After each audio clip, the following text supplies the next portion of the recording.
indicates a profound respect for his discarded possessions, 20 refuse sacks of empty sardine tins, combined with the regretful need for practical living.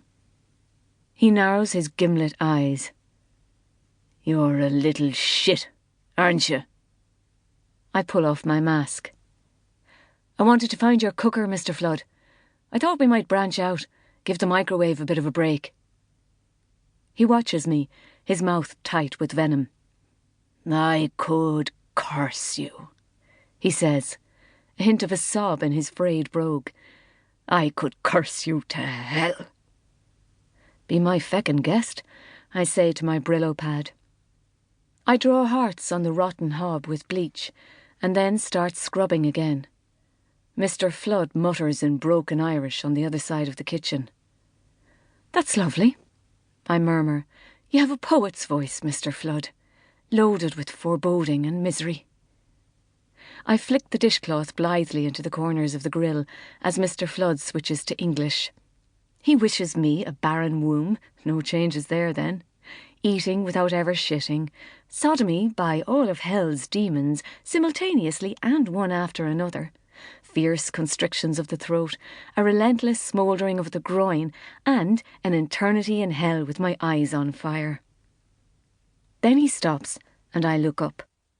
He is pushing his hand through the spun floss of his hair, white halo, cobweb magnet, subject to static, patting it down as if making himself presentable.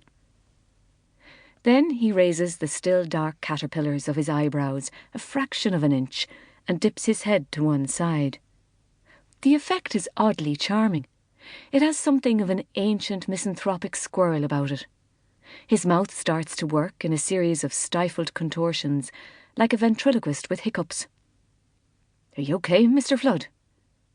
He takes a deep breath and bares his tarnished dentures at me. I realise that he's smiling. I venture a tentative smile of my own. "Don't you ever lose your temper?" he asks. I study his face for signs of attack. "No, Mr. Flood. I have a sunny disposition." "Isn't that a grand thing for the both of us, Drennan?" he says, and with a quick pat of the wall, he climbs down from the carpet tiles and swims back through the hallway. I stare at the damp patch on the seat of his trousers. I have worked at Mr. Flood's house for just over a week, and he's finally said my name. I consider this a relative success. Sam Hebden, a geriatric whisperer, brought in at great expense from a better agency than ours, lasted 3 days before Mr. Flood ran him off the property with a hurling stick.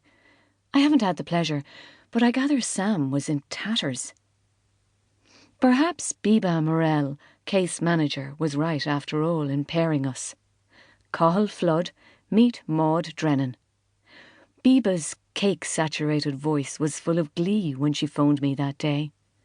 I could picture her, squeezed behind the desk, sucking on a cream eclair, her jowls wobbling with delight as she rifled through her agency files, performing that alchemic magic she was renowned for, matching geriatric hellraisers with minimum-wage staff.